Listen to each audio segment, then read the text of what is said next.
Hello everyone, welcome back. I want to talk to you guys today about this new gun ban in Pittsburgh. And Pennsylvania is my home state, so this is a little bit more personal to me than other gun restrictions that have passed in other states.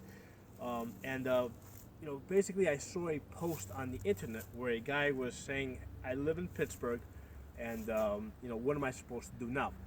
So this is the reply I gave to him. I'll tell you guys what I told him, and then we'll talk about it. I'll break it down for you guys. I wrote, if you comply with gun control that you know to be illegal in your state and unconstitutional, then it is certain that you, number one, will never take up arms to defend liberty. Number two, will turn over anybody to be tortured and killed to save your own skin. Number three, have condemned yourself, and your family to slavery. One day you will either arm your children and lead them into battle for liberty, or put shackles on them and turn them in for slavery. If you turn in your AR-15 and magazines now, you know what choice you will make. I'm not judging you. I'm giving you a criteria to judge yourself. Okay, that's what my post was, and let's break it down. I tell him that if he's complying with a law that he knows to be illegal and unconstitutional. Now, in the state of basically there's three levels of violation of the law here. Number one is at the constitutional level, the federal constitutional level. Basically, this is contrary to the Second Amendment. Okay. Secondly, it violates the Pennsylvania Constitution. The Pennsylvania state constitution says that the right to bear arms shall not be questioned. Okay, so in some respects, it might be even a little bit more clear and direct and to the point than the Second Amendment. Okay, so it says, Pennsylvania Constitution says that the right to bear arms shall not be questioned. Okay, and number three, in Pennsylvania, there's a law that says that municipalities, right, and cities and townships, they cannot pass gun control that is more restrictive than the states. Okay. So there's three levels of violation here. Okay, this law that they passed in Pittsburgh is legal at three different levels. So there's no question here that it's wrong, it's unconstitutional, it's illegal. Even the people that wrote this law, all right, and voted for it, are themselves questioning the legality of it. Okay. So that's the first thing to put out there. Okay, this is a law that is unconstitutional and will most likely be overturned. Within the state Supreme Court. Okay.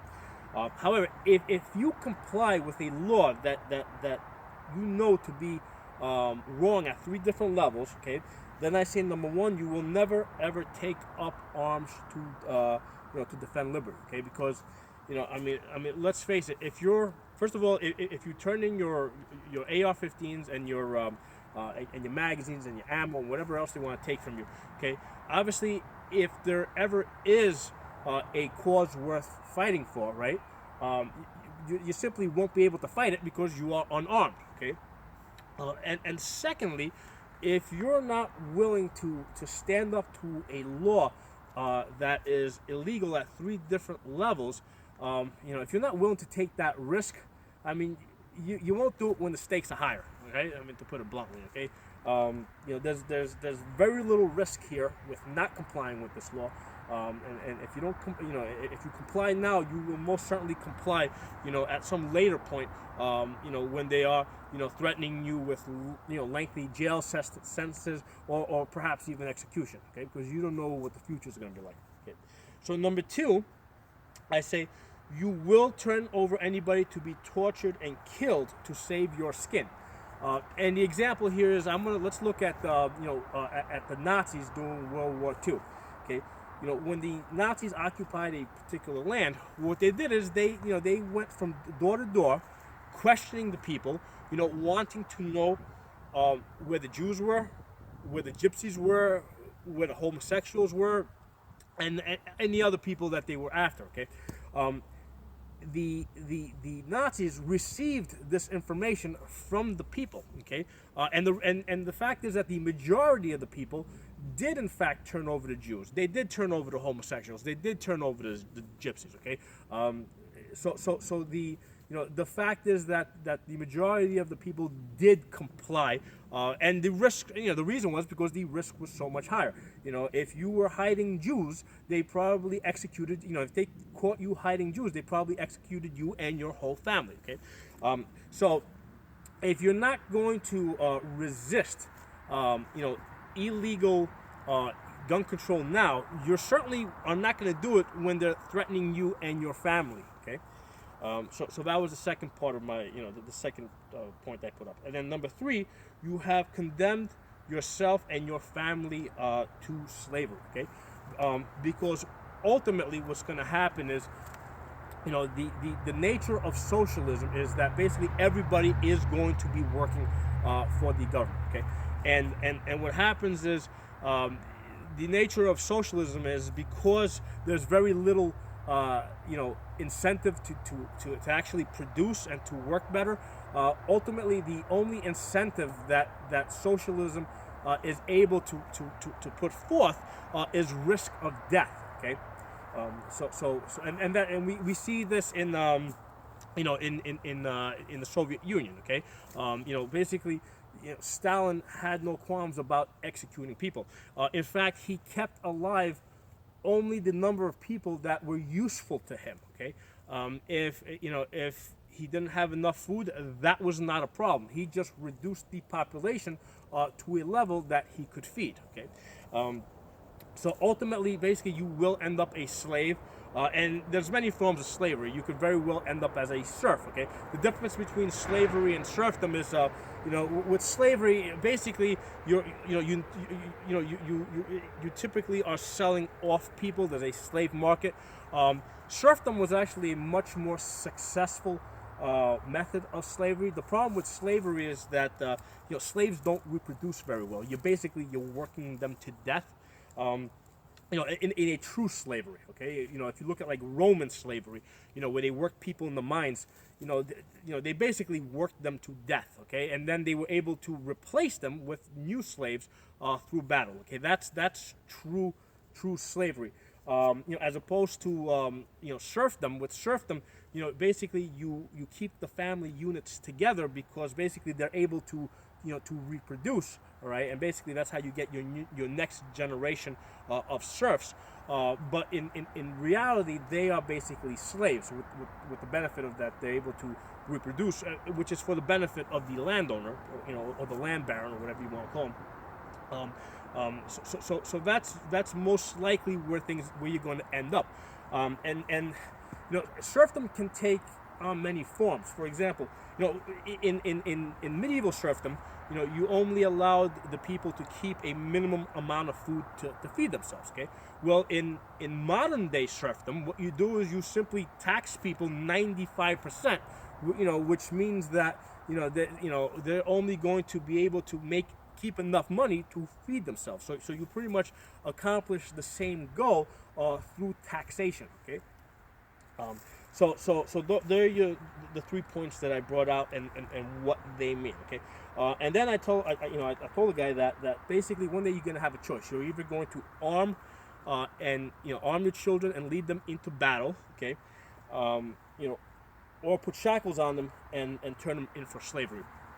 And I specifically, mentioned the children, okay, because it's a lot easier for somebody to take the position that, I will fight to the death, okay, because it's just your life. I mean, take me for example. Let's say I'm 47 years old.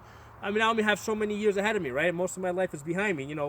If I go into battle and I end up dead, I mean, what I lose another 15, 20 years. I already had the best years are already behind me. Okay, but when you talk about the children, that's a much more difficult position to take. That you're willing to risk the lives of your children. And ultimately, a person has to decide: would I rather risk the lives of my children, having them fight for liberty, or would I rather keep them safe, put the shackles on them, turn them in for slavery because they promise that they'll take care of them and they'll keep them alive. Once they take them, they can do whatever they want with them. They don't have to keep any of their promises. If you have a year where you have a very bad crop across a large area, and they can't afford to feed off the slave, they can't afford to feed all the slaves. They're basically going to kill off all the extra slaves and just keep enough slaves, keep the amount of slaves alive that they can feed through the winter. Okay, so that's the reality of slavery. It's just like I have 100. I went into the last winter with 130 chickens. Okay, in the fall, basically I butchered 30 chickens because basically I didn't want to feed those 30 chickens through the winter. I only wanted to have 100 chickens. Okay, so that's what slavery is. You basically get treated as a chicken. All right? Let's see what I tell the guy there. So basically, if you turn on your AR-15s and your magazines, you know what choice you will make. Okay, there's no possibility that if you turn over your arms, your guns, your magazines, your ammunition, if you turn it over now, there's no possibility that you would ever fight in the future. Number one, because you obviously don't have the equipment, so you can't fight. And number two, you don't have the mindset for it. Okay, if you're complying if you're complying at a point in time when it's, there's very little risk to not complying, later on when these stakes are much higher, if you're complying now, you're certainly going to comply then. Okay, when they're threatening you with death and threatening to kill your family, you are not going to decide that you're going to fight then if you're complying now. All right. So, and like I said, basically I told the guy this: I'm not judging you. You judge yourself. I'm just giving you a criteria to judge yourself by. Now here's the thing. You might come to me and say, hey, listen, I have a family, I have kids, I got toddlers, I got infants that depend on me. I can't do the things that you want. And here's the thing: I am not telling anybody to go start a one-man war. You're going to lose that. At this point in the game, you will lose that for sure. Give the court system a chance to work. Give the political system a chance to work. We still have a lot of possibilities. There's a lot of things that we can still do. So by all means, give all that a chance to work. But what I'm telling you guys to do is, especially with a law that is very questionable, do not comply. Okay. Keep your guns, keep your magazines, keep your ammunition, and there's two purposes for this. Like I said earlier, if you give it up, then you don't have the ability. It's not possible for you to at some point in the future change your mind and say, hey, you know what, things are, this is worth fighting for. You don't have that choice. But the other thing to be aware of is that, hey, listen, you might be in a situation that because of your age, because of some handicap or some disability, okay, you might be in a position where you cannot fight. Even if it's the worst dictator in history, even if Hitler or Stalin come back and take over the United States, and you really want to fight, you might not be able to fight because of your physical condition. But here's the thing: if you have your equipment, okay, you're now in a position to arm and support others, which is just as important. Okay. And if you think about it, during the American Revolution, only 3% of the colonists actively fought in the American Revolution, but they were supported by 30% of the colonists. Okay, so the 30% that didn't fight, but supported that 3%, they were just as important. Okay, they played a very important role. Now, granted, 30% of the colonists, they were loyal to the British, and many of them actually fought for the British. Okay, and then you had 40% in the middle that just didn't give a shit either way. So what I'm asking you guys to do is not be certainly don't be part of the 30% that supports the British or the tyrants or the dictators. Okay, but don't be part of that 40% that doesn't give a shit. At least be part of the 30% that will at least support those that would be willing to fight against the dictatorship or tyranny. Okay, so there's a few things for you guys to think about. My best wishes to the people of Pittsburgh. I hope they get through this. I hope this unconstitutional law is quickly overturned. And I wish everyone peace and prosperity. Give the video a thumbs up. Thanks for watching. I'll talk to you guys next time.